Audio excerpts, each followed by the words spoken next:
Welcome to tick talk 2025 లో most white సినిమాల list భారీగా ఉంది. తాజాగా ఈ విషయంలో సర్వే చేసిన IMDb top 20 most waiting movies release చేసింది. అయితే ఈ లిస్ట్ లో తెలుగు సినిమా వెనుకబడటం, కొన్ని ఇంట్రెస్టింగ్ సినిమాలు అసలు లిస్ట్ లోనే కనిపించకపోవడం ఆసక్తికరంగా మారింది. టాలీవుడ్ నుంచి కేవలం 3 సినిమాలు మాత్రమే ఉన్నాయి. 6th ప్లేస్ లో ది రాజాసాబ్, 11th ప్లేస్ లో కన్నప్ప, 20th ప్లేస్ లో తండెల్ మూవీస్ ఉన్నాయి.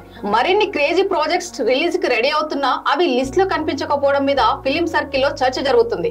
పవన్ కళ్యాణ్ హీరోగా తెరకెక్కుతున్న హరిహర వీరమల్లు, ఓజీ సినిమాలు ఈ ఏడాది రిలీజ్ కానున్నాయి. సోషల్ మీడియాలో ఈ సినిమాల ట్రెండ్స్ భారీగా కనిపిస్తున్నాయి. అయినా మోస్ట్ అవైటెడ్ లిస్ట్ లో మాత్రం పవన్ సినిమాకు ప్లేస్ దక్కలేదు. మెగాస్టార్ చిరంజీవి హీరోగా తెరకెక్కుతున్న ఫ్యాంటసీ మూవీ విశ్వంబర, దీని మీద కూడా ఒక రేంజ్ లో ఉన్న IMDb లిస్ట్ లో ఆ సినిమా కనిపించలేదు. కేవలం హిందీ మార్కెట్ ని దృష్టిలో పెట్టుకొని IMDb మోస్ట్ అవైటెడ్ లిస్ట్ తయారు చేసినట్లుగా ఉంది అంటున్నారు సౌత్ ఆడియన్స్. ఈ లిస్ట్ లో సల్మాన్ సికిందర్ నెంబర్ 1 ప్లేస్ లో ఉండగా టాక్సిక్ కూలీ సినిమాలు ఆ తర్వాత స్థానంలో ఉన్నాయి. ఏ మాత్రం బజ్ లేని హౌస్ఫుల్ 5, బాగీ 4 సినిమాలు టాప్ 5 లో ప్లేస్ దక్కించుకున్నాయి.